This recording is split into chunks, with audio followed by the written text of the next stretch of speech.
अगर हम चाहते हैं कि हम उस दर्शन में बने रहें, उस बुलाहट में बने रहें, तो परमेश्वर का सामर्थ अभिषेक हमारे जीवन में होना जरूरी है। यह है एली के जीवन के बारे में हम पढ़ते हैं कि अपने दर्शन को वो खो गया, अपनी बुलाहट को वो भूल गया, जिस उद्देश्य के लिए परमेश्वर ने उसे मंदिर में रखा उसे वो भूल गया। मगर मूसा के विषय में हम पढ़ते हैं कि वो जीवन के अंतिम सांस तक भी परमेश्वर के लिए बना था। आज हमारा दर्शन कैसा है? क्या हमारा दर्शन धुंधला तो नहीं पड़ गया है?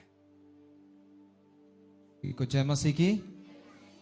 हालेलुया, हालेलुया, बोलो यीशु मसीह की। सोने वाले बोले हालेलुया।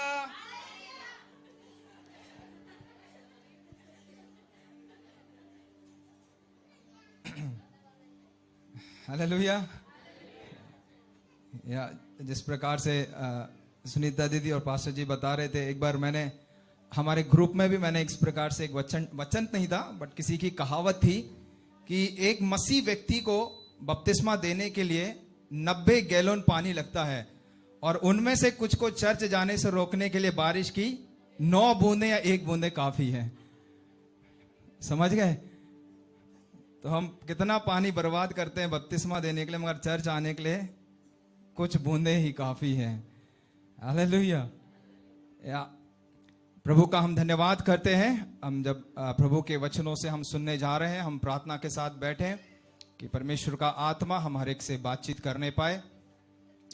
कोई मानसिक बुद्धि, मानसिक आवाज नहीं, बल्कि हम परमेश्वर का शब्द इस दोपहर के समय हम सुनने पाए। आगे बढ़ने से पहले मैं एक छोटी सी गवाही मैं जल्द में देना चाहता हूं। पिछले दिनों में मैं गोवा में गया था और विशाखापट्टनम, इन जगहों में गया था और इस एक हफ्ते में परमेश्वर ने संभाला। इसलिए सबसे पहले प्रभु का धन्यवाद देना चाहता हूं कि आने जाने में सारी बातों में प्रभु ने सहायता किया। इस एक हफ्ते में मैं कल पास्टर जी को भी बता रहा था, 3 बार मेरे साथ एक ही वाकया हुई है कि 3 लोगों ने अलग अलग जगहों में मुझे पूछा है, क्या आप क्रिश्चियन हैं, क्या आप मसीह हैं।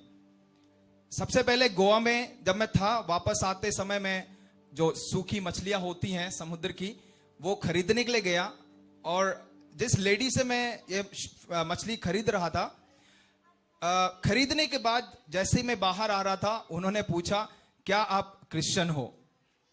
तो मेरे साथ जो कैब ड्राइवर था, फिर उन्होंने बताना शुरू कर दिया मेरे बारे में, मैं यहाँ पर क्यों आया हूँ, क्या है। तो वो पूछती हैं आप प्रीस्ट हैं। मतलब प्रीस्ट तो नहीं है, मगर मैं एक पास्टर हूँ, दिल्ली से आया हूँ। तो मतलब वो बहुत खुश, मतलब खुशी उनके चेहरे पे नजर आ गई, मगर उनकी माला से लगता था कि वो भी क्रिश्चियन थी, रोमन कैथोलिक जो भी है। तो मैं वहां से वापस आ गया, गॉड ब्लेस यू बोलकर। वो पीछे से 2 मिनट के बाद आती हैं और कहती हैं कि एक मतलब गोवा का एक बहुत मतलब मशहूर जो प्रॉन्स रहते हैं, झींगे रहते हैं बड़े वाले, वो आके एक पैकेट मेरे हाथ में फ्री में दे दिया, बोला ये आपके लिए एक तोहफा है, गिफ्ट है। तो मैं एक वाकया यह हो गया। दूसरा, जब हम मेरे स्टूडेंट्स के साथ विशाखापट्टनम में हम एक रेस्टोरेंट में गए हुए थे, वहां की जो टेबल पे जो वेट करने वाली वेट्रेस होती है, वो आके पूछती है कि क्या आप क्रिश्चियन हैं, क्योंकि उससे पहले मैं खाना के लिए प्रार्थना कर रहा था, तो उसके लिए आके पूछती है क्या आप क्रिश्चियन हैं। कल मैं सलून गया हुआ था, वहां पर दाढ़ी आड़ी बनवाने नहीं, आप लोग देख रहे हो कि कुछ तो कटा नहीं है, फिर ये किस लिए गया था सलून, है ना, तो और कुछ के लिए गया हुआ था। तो वहां पर बैठे बैठे, जो हमेशा मैं उसी सलून में जाता हूं, तो वो व्यक्ति, वो लड़का मेरे से पूछता है, क्योंकि मतलब क्या आप आसाम से या कहीं और से हैं क्या। मैंने बोला, पूछा क्यों, क्या हो गया। क्योंकि मैंने आपको ये फ्रेंच दाढ़ी देखा है, और ये ज्यादातर जो फ्रेंच दाढ़ी बनाने वाले हैं वो पास्टर्स लोग रहते हैं, क्रिश्चियन लोग रहते हैं। क्योंकि यही लड़का अपनी ओनर के साथ, जो हम अंकित सेजवान का जो परसों प्रार्थना हुआ था, वहां पे ये लड़का गया था, तो उसने अंकित सेजवान को भी देखा कि ऐसा मतलब दाढ़ी बनाया हुआ है फ्रेंच करके। तो वो पूछता है कि क्या आप क्रिश्चियन है करके। तो बट वो कल मौका एक मिल गया उसको प्रभु के वचनों के बारे में बताने के लिए, गवाही देने के लिए, और वो अंकित सेजवान के चर्च में जो परसों गया हुआ था पूरी रात्रि प्रार्थना के लिए, तो कई प्रश्न थे उसके मन में, वो सारे बताने के लिए परमेश्वर ने द्वार खोला, है ना। तो हमारा जो मसीह जीवन है दूसरों के लिए सचमुच एक गवाही बनना चाहिए, है ना। और ये कहने से कभी डरना नहीं चाहिए कि मैं क्रिश्चियन हूं करके, या मैं मसीह हूं, है ना। देखिए एक बात, सबसे पहला जो वाक्य मैंने आपको बताया था, वो लेडी भी क्रिश्चियन है, मैं भी क्रिश्चियन हूं, मगर हम दोनों क्रिश्चियंस में एक डिफरेंशिएशन रहता है ना, एक फर्क है ना। वो फर्क क्या है, हम में क्या है। मैं नहीं कह रहा हूं कि इनमें मसीह नहीं है, वो एक नामधारी है, मगर मसीह जो हम में है, वो मसीह हमें क्या करता है, अलग बनाता है। और वो मसीह की जो ज्योति है हमारे जीवन से चमकना है। हालेलुया। तो आइए हम प्रभु के वचनों में हम जाएंगे। मैं आशा करता हूं हम सब यहां पे फोन इस्तेमाल करते हैं। कितने लोग फोन इस्तेमाल नहीं करते हैं? छोटे बच्चों को छोड़ दीजिएगा जो नहीं करते हैं इस्तेमाल फोन। अच्छा, कुछ लोग हैं, या छोटे बच्चे भी करते हैं, है ना। मेरी बच्ची भी करती है वो तो फोन इस्तेमाल, सबसे छोटी आई थिंक वही है अभी के, नहीं है वो बच्चा है अभी। तो है ना, कई बार हम विज्ञापनों में भी देखते हैं, एड्स में भी देखते हैं कि पेट से निकला हुआ बच्चा तुरंत क्या है, उसके हाथ में टैब है, उसके हाथ में फोन है। इस प्रकार के एडवर्टाइजमेंट विज्ञापन भी आप टीवियों में देखते हैं, है ना। तो जो फोन हम इस्तेमाल करते हैं उसका पिक्सल कितना होता है, कैमरे का जो पिक्सल होता है ना, हम बहुत सेल्फी लेते हैं, फोटोज लेते हैं, है ना, उसका पिक्सल कितना होता है। फोन पे डिपेंड करता है कि आप कौन सा मॉडल ले रहे हैं, कितना महंगा फोन खरीद रहे हैं, है ना। सबसे ज्यादा अगर पिक्सल अगर देखा जाए, लोगों का कहना है कि गैलेक्सी S24 अल्ट्रा है, उसका सबसे ज्यादा पिक्सल है, मतलब जो फोटो खींचने का जो पिक्सल होता है। और अगर उसी के आधार पर अगर देखा जाए, जो हमारी आंखें, हमारी आंखों का जो पिक्सल है वो कम से कम कहते हैं डॉक्टर्स लोग, डॉक्टर रॉजर क्लार्क का कहना है कि 576 मेगापिक्सल हमारी आंखों का है ना। और अब जो नासा वाले जो साइंटिस्ट होते हैं, अगर उनका टेलीस्कोप का अगर आप पिक्सल देखोगे, हजारों करोड़ों, मतलब इतना ज्यादा कहते हैं कि पिक्सल से भरा हुआ, मतलब वो उसका क्लियरिटी, रेजोल्यूशन उसको हम कह सकते हैं। मतलब जो छोटे छोटे कॉमेट्स रहते हैं, एस्ट्रॉइड्स जो रहते हैं, जो भूमंडल में मंडराते होते हैं, वो पृथ्वी पर आके टकरा ना जाएं, उसे साफ देखने के लिए वो इस प्रकार के पिक्सल्स को इस्तेमाल करते हैं, सॉरी टेलीस्कोप का इस्तेमाल करते हैं। तो देखिएगा, मेरा कहने का मतलब है, मेरा इस सुबह के समय इसी से संबंधित एक संदेश में आपको सामने रखना चाहता हूं कि हमारा दर्शन क्या है, या हमारी आंखों का दर्शन कितना है ना। जो अब तक मैंने आपसे बातचीत करी है, ये मैं सिर्फ हमारे शारीरिक जो आंखें हैं, मैं उसके विषय में आपके सामने बात कर रहा था, मगर एक आत्मिक दर्शन हम लोगों का कितना है, यह प्रश्न हम सबके सामने है। हम 2-3 वचन यहां पर पढ़ेंगे। पहला वचन पढ़िएगा, व्यवस्था विवरण 34 अध्याय उसका 7वां वचन, डिटरोनॉमी चैप्टर 34 वर्स 7।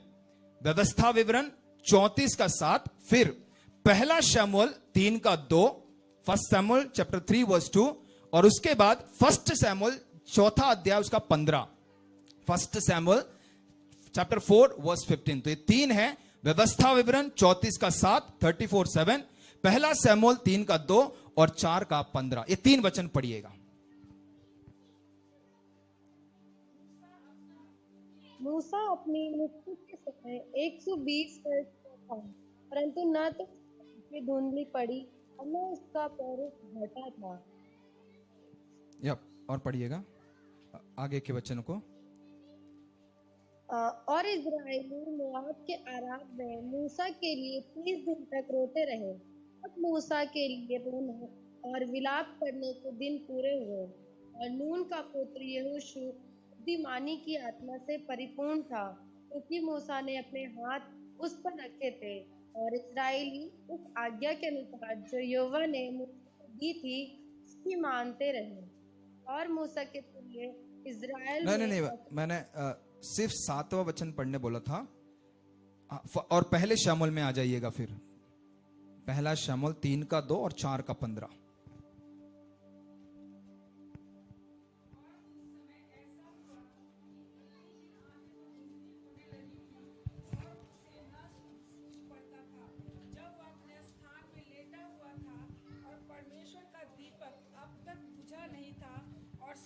यहोवा के मंदिर में जहां परमेश्वर का संदूक था लेटा था।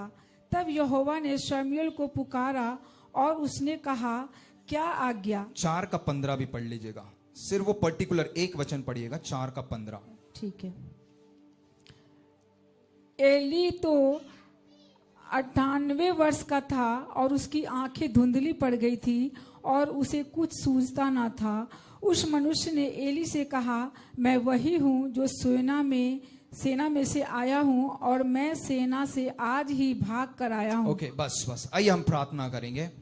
सर्वशक्तिमान परमेश्वर पिता, हम आपका धन्यवाद करते हैं प्रभु, धन्यवाद करते हैं आपके जीवित कलाम के लिए प्रभु। इस समय जब हम मनन करने जा रहे हैं प्रभु, हमसे बातचीत कर प्रभु, आपकी पवित्र आत्मा की सामर्थ से भर, अपनी पवित्र आत्मा के द्वारा हमसे बातचीत कर प्रभु, यीशु के नाम से, आमीन। यहां पर हमने 3 वचनों को पढ़ा है। पहला जो वचन हमने पढ़ा था व्यवस्था विवरण 34, उसके 7वें वचन में हम वहां पर मूसा के बारे में पढ़ते हैं, है ना। मूसा के बारे में क्या लिखा है? कितने साल का हो गया था वो? 120 वर्ष का हो गया था। और उसके नीचे क्या लिखा गया है? हाँ, ना तो उसकी आंखें धुंधली पड़ी थी, ना उसका पौरुष घटा था। कितने साल का है? 120 साल का है। कहता है ना तो उसकी आंखें धुंधली पड़ी थी। अब हम आते हैं पहले शमूएल में, जहां पर हम एली के विषय में पढ़ते हैं। 3रा अध्याय उसका 2 वचन में हमने पढ़ा है। कहता है, और उस समय ऐसा हुआ कि एली की आंखें तो धुंधली होने लगी थी और उसे सूझ ना पड़ता था, है ना। और 4:15 में क्या लिखा गया है? या एली की उम्र यहां पर लिखी है, कितना है? 98 वर्ष का था। इंग्लिश में है 98 इयर्स ओल्ड का हो गया था। और कहता कि उसकी आंखें धुंधली पड़ गई। 2 व्यक्तियों के बारे में हमने पढ़ा, कौन कौन है? मूसा और एली के बारे में। मूसा की उम्र कितनी है यहां? और एली की एक सिर्फ 98, 98, ठीक है। ओके, तो यहां पर देखिएगा, मूसा 120 उम्र की होने के बावजूद भी परमेश्वर का वचन क्या कहता है? उसकी आंखें धुंधली नहीं हुई थी। मतलब जब इस पहाड़ पर जब परमेश्वर का दूत उसे लेकर जा रहा है, मोआब नामक जो पर्वत है, और उस पर्वत से खड़ा होकर परमेश्वर उसे क्या दिखाने वाला है? जो वायदा किया हुआ जो देश परमेश्वर ने मूसा और इस्राएलियों से वादा किया था कि जो ऐसा देश जो दूध और मधु से बहने वाला एक देश, उस देश में परमेश्वर लेके जाने वाला है। मगर किसी एक कमी घटी के वजह से या गलती की वजह से मूसा उसमें प्रवेश नहीं हो पाता। मगर परमेश्वर ने कहा था कि मैं तुझे क्या करूंगा? दिखाऊंगा। तो परमेश्वर उसे मोआब नामक पर्वत पर लेके जाता है और परमेश्वर ने उसे सब कुछ दिखाया। मतलब उसकी आंखें क्या है? बिल्कुल ठीक थी, है ना। उसकी जो आंखें थी धुंधली नहीं पड़ी थी। मगर एली के बारे में हमने पढ़ा है कि एली सिर्फ 90 इयर्स ओल्ड होने के बावजूद भी उसे धुंधला दिखता था और उसकी आंखें कमजोर हो गई थी। मतलब जो देखने का जो रेजोल्यूशन पिक्सल है वो क्या हो गया था? बिल्कुल कम हो गया था, है ना। वचन में लिखा भी है कि उसके पास की चीजें भी उसे साफ नहीं दिखाई देती थी। अब उस समय पता नहीं चश्मे वगैरह हुआ करते थे, लेंस काट के, सब नहीं, हमें नहीं पता। मगर वचन कहता है कि उन्हें उसे दिखाई नहीं देता। सबसे पहले मूसा के विषय में मैं बताना चाहता हूं, जैसे मैंने शुरुआत में भी आपको बता दिया है कि भले ही यहां पर शारीरिक आंखों के बारे में लिखा गया है, मगर इस शारीरिक आंखों को मैं एक आत्मिक आंखों के विषय में मैं लेके जाना चाहता हूं कि हमारी आत्मिक आंखें कितनी अच्छी है। एक मसीह होने के नाते, एक परमेश्वर के दास दासी होने के नाते हमारे जीवन में जो परमेश्वर ने दर्शन दिया है, हमारे जीवन में परमेश्वर ने सामने रखी हुई जो चीजें हैं, आज हमारे सामने वो कितनी अच्छी दिखती हैं या कितनी साफ दिखती हैं।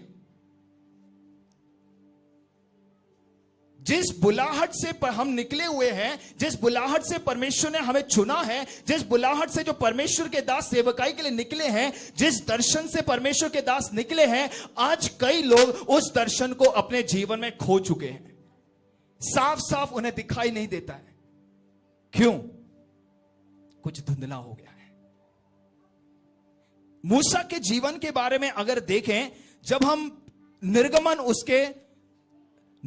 जब हम उसके 3 अध्याय को जब हम पढ़ते हैं, वहां पर हम देखते हैं कि सबसे पहली बार परमेश्वर ने उसे बुलाया, है ना। हम देखते हैं निर्गमन 3 अध्याय में कि किस प्रकार से परमेश्वर एक जलती हुई झाड़ी में परमेश्वर ने इसे प्रकट हुआ, और मूसा दूर से देखता है कि ये जो झाड़ी है, आग तो मतलब जल रही है मगर भस्म नहीं होती है। तो वो एक जगह थी जहां पर परमेश्वर ने मूसा को बुलाया, है ना। पिछले दिनों में एक बार मैंने प्रचार में इस प्रकार से कहा था कि अगर आप मूसा के जीवन काल को आप ले लेंगे, कुल मिला के 120 साल तक जिया है, मगर इस 120 साल को हम 3 भागों में बांट सकते हैं। सबसे पहला जो 40 साल है, मिस्र देश में बिताता है ना। मिस्र देश की सारा जो वैभव था, अच्छी पढ़ाई लिखाई, जो भी चीजें वहां की थी, उसने सब कुछ अपने जीवन में प्राप्त किया।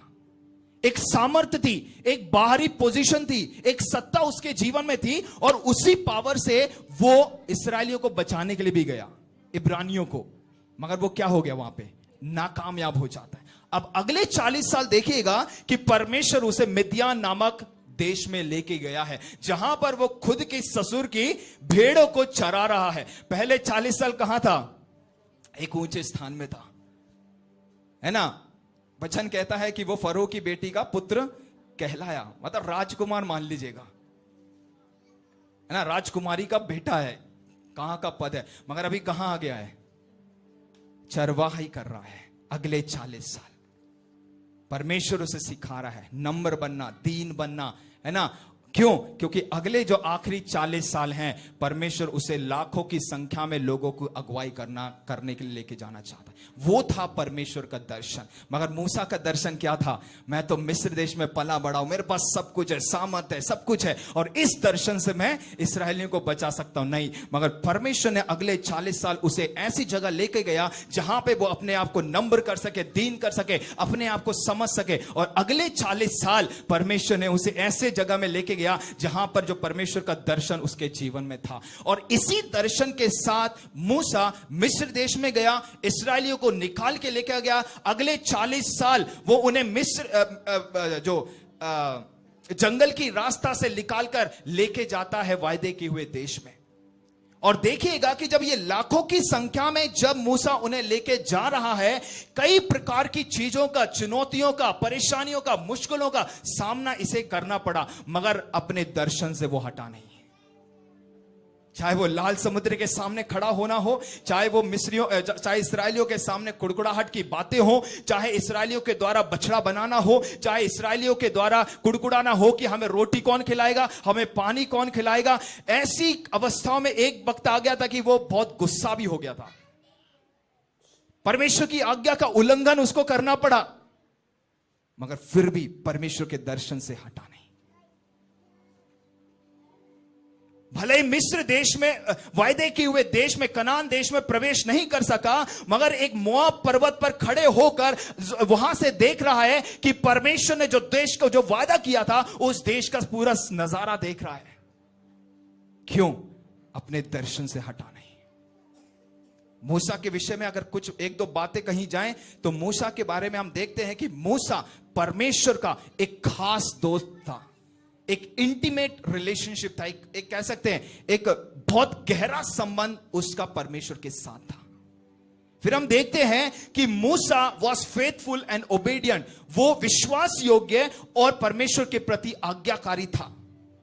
और आगे देखते हैं कि परमेश्वर जो मूसा है वो प्रार्थना पूर्वक परमेश्वर पर डिपेंड हुआ करता था, आश्रित हुआ करता था। चाहे वो उसकी सेवकाई हो, चाहे कुछ भी क्यों ना हो, वो परमेश्वर पर प्रार्थना करके आश्रित हुआ करता था। और भी हम पढ़ते हैं कि मूसा एक याजक था, मूसा एक बुद्धिमान अगुआ था, मूसा एक नम्र व्यक्ति था, एक सिखाने वाला व्यक्ति था, एक मेंटर था। ये सारी चीजें हम मूसा के बारे में पढ़ते हैं। और जैसे यहां पर कहा गया है कि मूसा 120 वर्ष होने के बाद भी उसकी आंखें धुंधली नहीं हुई थी, उसका दर्शन कम नहीं हुआ था। हम यहां वापस आएंगे, हम एली के जीवन में जाते हैं थोड़ी देर के लिए कि एली के बारे में हम क्या पढ़ते हैं। जब एली के विषय में पढ़े, एली के बारे में कहा गया है एक याजक था। क्या था? एक याजक। एक याजक का क्या काम होता है? मंदिर में परमेश्वर की सेवा करना, सेवा टहल करना, और परमेश्वर और मनुष्य के बीच में क्या करना? बिछवाई करना। ये किसका काम था? एक याजक का। और एली याजक था। और जब हम पहली तिमुथियुस की पत्री में भी हम पढ़ते हैं, जहां पर उसके यीशु मसीह के बारे में लिखा गया है कि वो हमारा मध्यस्थता करने वाला है ना, हमारे और परमेश्वर के बीच में एक इंटरसीडर है, मध्यस्थता करने वाला, बिछवाई करने वाला। और वही काम किसका था? एली का था। अब एली के बारे में देखें कि ही फेल्ड टू इंटरसीड, वो नाकामयाब हो गया बिछवाई करने के लिए। और भी हम पढ़ते हैं इसके बारे में, जब पहला शमूएल 3:13 हम जब पढ़ते हैं, वहां पर लिखा है कि वो अपने बच्चों को अनुशासित करने के लिए नाकामयाब हो गया। He failed to discipline his children। क्योंकि जब उसके बच्चों के बारे में देखा जाए ना, क्योंकि जो याजक होते हैं उनके जो भी आगे जो भी उनकी वंशज बढ़ती है, वो सारे मतलब क्या है, इस सेवकाई में याजकों की सेवा जो है वो करते हैं। मगर इन दोनों बेटों को अगर देखा जाए, ये दोनों बेटे परमेश्वर के मंदिर में ऐसे काम कर रहे हैं जो परमेश्वर कभी चाहता नहीं था। अशुद्ध बातें कर रहे हैं, वहां पे गलत काम हो रहे हैं, जो अनैतिकता की जो बातें हैं वो चल रही हैं। ये सब कुछ होने के बाद भी एली ने क्या किया? अपने बच्चों को सुधारा नहीं। उस जगह में वो नाकामयाब हो गया, है ना। जैसे पास्टर जी बता रहे थे गवाही से पहले, हमारे माता पिताओं का ये एक कर्तव्य है कि अपने बच्चों को अनुशासित करें, नहीं तो उसके लिए भी हम क्या हैं? अकाउंटेबल हैं। ठीक है, मैं ज्यादा इसमें नहीं जाना चाहता क्योंकि ये मेरा विषय नहीं है। आगे हम जब देखते हैं पहला शमूएल 2 अध्याय के 29 चैप्टर 2 वर्स 29 में जब हम पढ़ते हैं, वो अपने लोगों को, मतलब जो परमेश्वर के लोग हैं, उन्हें की अगुवाई करने के लिए नाकामयाब हो गया। अब तक मैंने 3 बातों को बताया है। बिछवाई करने के लिए नाकामयाब हो गया, अपने बच्चों को अनुशासन करने के लिए नाकामयाब हो गया, और हम देखते हैं कि परमेश्वर की इच्छा के अनुसार चलने के लिए नाकामयाब हुआ, और इस्राएलियों को भी परमेश्वर की अगुवाई में लेके जाने के लिए वो नाकामयाब होता है। और हम देखते हैं कि he failed completely to provide spiritual leadership to his family। एक आत्मिक जो अगुवाई अपने परिवार को और परमेश्वर के लोगों को प्रदान करना था, उसमें भी वो क्या हो गया? नाकामयाब हो गया। और एक और चीज मैं बताना चाहता हूं, he was unable to train his sons in the way of righteousness। अपने बच्चों को धार्मिकता के मार्ग में चलाने के लिए नाकामयाब हो गया। इसीलिए हम इसके बारे में क्या पढ़ते हैं? 98 ईयर्स होने के बाद भी उसकी आंखें क्या हो गई? धुंधली हो गई, दर्शन कम हो गया, दर्शन धुंधला हो गया, है ना। जो बुलाहट, अब देखिएगा, मूसा की जो बुलाहट थी, एली की जो बुलाहट थी, दोनों के बारे में मैंने आपके सामने रखा है क्या फर्क है। मूसा अपने जीवन के अंत काल में भी जब वो मरने पर है, वहां पर कहता है कि उसका दर्शन धुंधला नहीं हुआ है, अपने दर्शन में बना हुआ है, अपनी बुलाहट में बुला हुआ है, अपने उद्देश्य में बना हुआ है, परमेश्वर की इच्छा पे चलने के लिए बना हुआ है।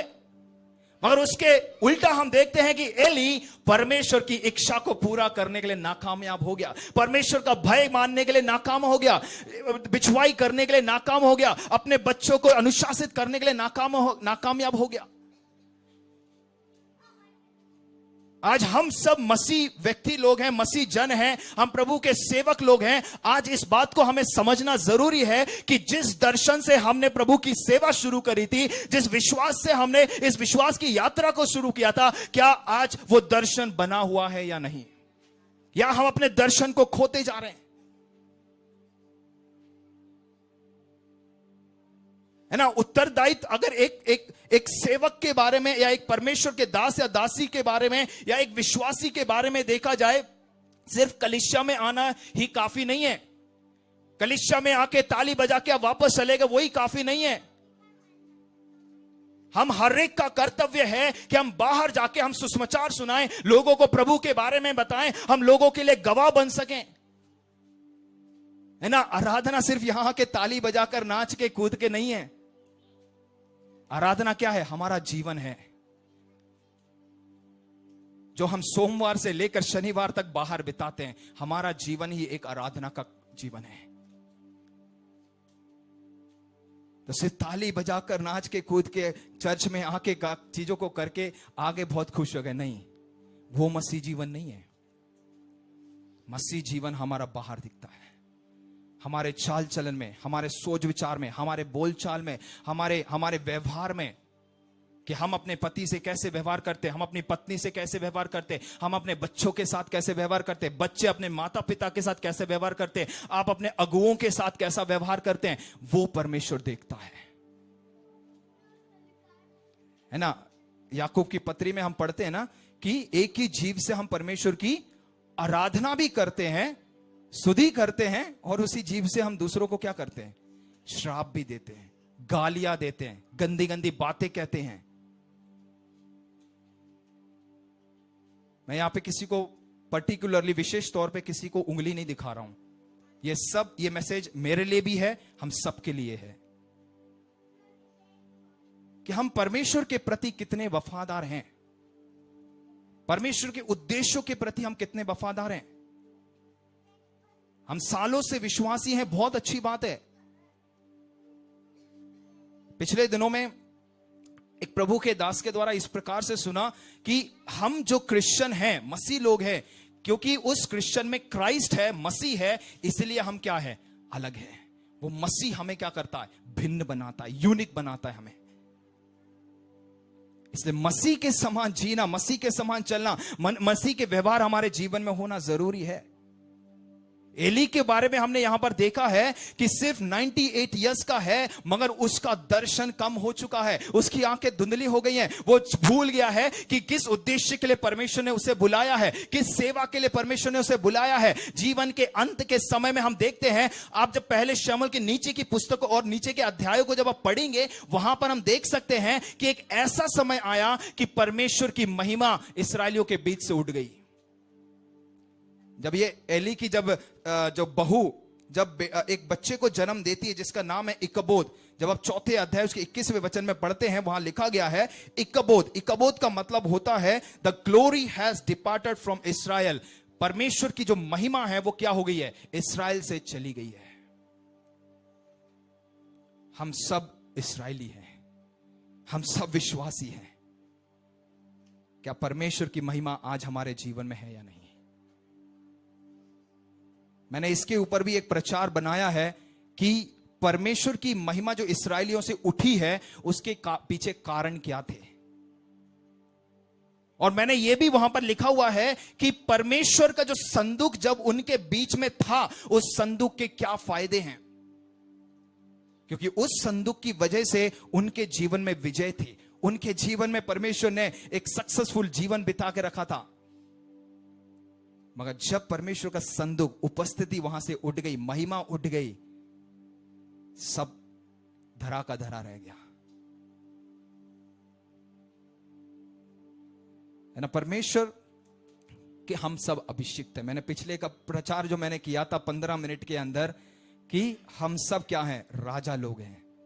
और एक राजा को कैसे होना है? अभिषेक से भरा हुआ होना है, अभिषिक्त दास होना है। और मैंने अंत में एक मोबाइल के बारे में भी उदाहरण दिया था ना, कि जब हमारे मोबाइल हैंग होने लगते हैं तो हम क्या करते हैं? या तो हम रीसेट करने लगते हैं, या कुछ जो चीजें नहीं चाहिए उनको भी हम क्या करते हैं? डिलीट करने लगते हैं। मगर रीसेट करने से पहले कई बार क्या होता है, हम उसे कहीं ना कहीं सेव करते हैं, क्लाउड में या ड्राइव में कहीं ना कहीं सेव करने लगते हैं। क्यों? कि जब फोन एक बार रीसेट हो जाए ना, हम वापस उन्हें लेके आए। कई बार हम भी ऐसे होते हैं। हमें अपने जीवन को रीसेट तो करना है, नया बनाना तो है, मगर कहीं ना कहीं उसे सेव कर देते। क्यों? ताकि जब है ना, नई आत्मा से भर जाएंगे, संडे की आराधना की सामर्थ्य से हम भर जाएंगे, फिर हम जब वहां जाएंगे फिर से उन चीजों को हम ले लेंगे। नहीं, हमारा जीवन वैसे ही हैंग होने लगेगा। अगर हम चाहते हैं कि हम उस दर्शन में बने रहें, उस बुलाहट में बने रहें, तो परमेश्वर का सामर्थ अभिषेक हमारे जीवन में होना जरूरी है। यह है एली के जीवन के बारे में हम पढ़ते हैं कि अपने दर्शन को वो खो गया, अपनी बुलाहट को वो भूल गया, जिस उद्देश्य के लिए परमेश्वर ने उसे मंदिर में रखा उसे वो भूल गया। मगर मूसा के विषय में हम पढ़ते हैं कि वो जीवन के अंतिम सांस तक भी परमेश्वर के लिए बना था। आज हमारा दर्शन कैसा है? क्या हमारा दर्शन धुंधला तो नहीं पड़ गया है ना? दर्शन कहने का मतलब है हम सबके जीवन में परमेश्वर की एक बुलाहट है, परमेश्वर का एक उद्देश्य है, हमारा दर्शन है हमारे जीवन में, है ना। मसीह अगर परमेश्वर ने मसीह होने के लिए बुलाया है तो सिर्फ संडे चर्च में आके वापस चले गए बस हो गया इसलिए नहीं है, या पानी में डूबकर आपने बपतिस्मा लिया हो गया उसलिए नहीं है। मसीह के साथ एक व्यक्तिगत संबंध होना जरूरी है, मसीह के साथ चलना जरूरी है, मसीह के साथ जीना जरूरी है, मसीह के स्वभाव में बढ़ना जरूरी है, मसीह के व्यक्तित्व में बढ़ना जरूरी है, मसीह के उसे परिवर्तन में बढ़ना जरूरी है। जो मसीह की जो आइडेंटिटी है ना, पहचान है ना, वो हमारे जीवन में दिखनी चाहिए, है ना। तितलियों को हम देखते हैं ना, बहुत ब्यूटीफुल, बहुत सुंदर रहती है, मगर उस तितली में एक प्यूपा रहता है, कैटरपिलर, उसको तितली में बदलने के लिए टाइम लग जाता है, उसका भी प्रोसेस रहता है ना। उसी प्रकार हमारा जीवन है। पौलुस रोमियो 12 के 2 में वही कहना चाहता है कि तुम्हारे मन के नए हो जाने से तुम्हारा चाल चलन भी क्या होने पाए, बदलता जाए। तो अगर चाल चलन बदलना है, जीवन बदलना है, तो सबसे पहले क्या बदलना है? हमारे मन को ट्रांसफॉर्म करना है, मन का परिवर्तन होना है। जो पुरानी गंदी बातें हमारे मन में, पुराने विचार जो हमारे मन में, पुराने दूसरों के प्रति जो नफरत, जो चीजें, उसे हमें हटाना जरूरी है ना। जैसे मैंने कहा कि हम कई बार है ना उसी स्वभाव को लेके चलते। मूसा के बारे में पढ़ा कि पहले 40 साल वो जब मिस्र में था, अगले 40 साल जब परमेश्वर उसे मिद्यान में चला रहा है, वो सारी चीजों को भूलकर अपने आप को समर्पित करके परमेश्वर की चीज के लिए वो तैयार हो रहा है। मैं आशा करता हूं कि आप समझ रहे हैं कि मैं क्या कहना चाहता हूं। हालेलुया। सब यही हैं? कितने लोग को अच्छा लग रहा है प्रचार? अगर नहीं भी लग रहा है तो क्षमा करिए, यह प्रभु का वचन है। प्रभु की छड़ी भी कभी कभी जरूरत है, क्योंकि प्रभु का वचन तिमुथी की पत्री में कहता है कि जो परमेश्वर का वचन है वो रिब्यूक करने, करेक्शन करने, सिखाने, डांटने, अनुशासित करने के लिए है, सिर्फ प्रोत्साहित करने के लिए नहीं है कि परमेश्वर सिर्फ आशीष देगा। नहीं,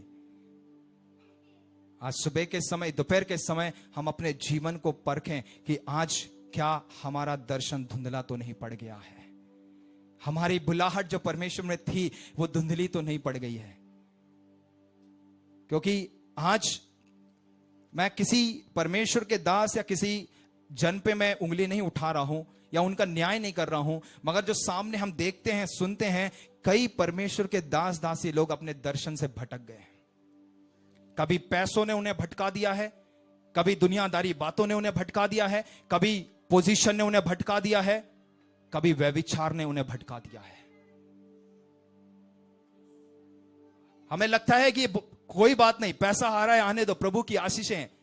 मैं ये नहीं कह रहा हूं कि धन होना गलत बात है, मगर अगर वो धन हमारे लिए पहला स्थान बन जाए, वो हमारे लिए परमेश्वर से ज्यादा बन जाए, तो फिर गलत है ना। व्यभिचार ने भी क्या किया है? परमेश्वर के दासों को नीचे गिरा दिया है, अपने दर्शन से भटक गए हैं। मैं यहां पे खुल्ला कह रहा हूं ये चीजें कि अगर हमारे जीवन में व्यभिचार की बातें हैं, व्यभिचार की आत्माएं हैं, हम निकाल लें, नहीं तो ये एक दिन प्रभु के दर्शन से हमें नीचे गिरा देगी, प्रभु से दूर ले जाएगी।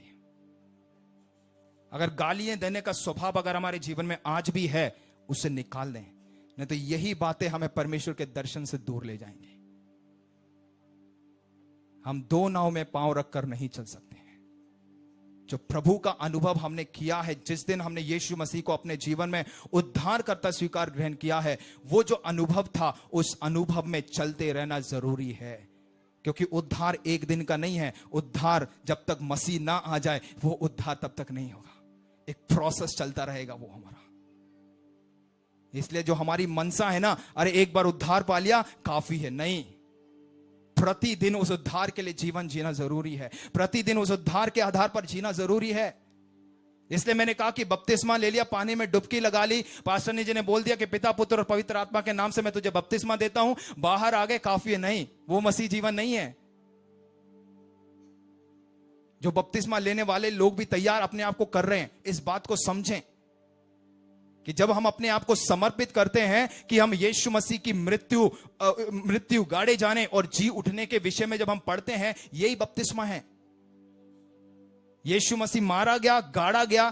कैसे गाड़ा गया? वो एक इंसान के रूप में गाड़ा गया था, मनुष्य के तौर पे गाड़ा गया, मगर जब वो जी उठा, एक नया स्वभाव उसके जीवन में था। वो स्वभाव हमारे जीवन में होना है और उस स्वभाव के आधार पर अपने जीवन को बिताना है। हम अपने दर्शन को ना खोएं, हमारी आंखें धुंधली ना होने पाए। Hallelujah, hallelujah. तो हम प्रभु से प्रार्थना करें कि हमारा जीवन एली के जैसे ना हो, कि अपनी सेवकाई भूल गया, अपना कर्तव्य भूल गया। हमें इस मार्ग से भटकाने की कई सारी चीजें हमारे सामने आएंगी, मगर हम मूसा के समान हम खड़े रहें। मैं नहीं कह रहा हूं कि मूसा 100% एक परफेक्ट इंसान था, नहीं। उसके जीवन में भी कमी घटिया थी, मगर वो अपने दर्शन में बना रहा। उसका दर्शन कम नहीं हुआ, उसकी आंखें धुंधली नहीं हुई। पिछले दिनों में जब हम एक रात्रि की प्रार्थना में जब हम गए थे, वहां पर मैंने एक जन के टी शर्ट में मैंने इस प्रकार से देखा है, क्योंकि मुझे कोटेशंस पढ़ना बहुत अच्छा लगता है। तो मैंने उनके टी शर्ट में क्या पढ़ा था, मैं आपको बता देता हूं एक बार।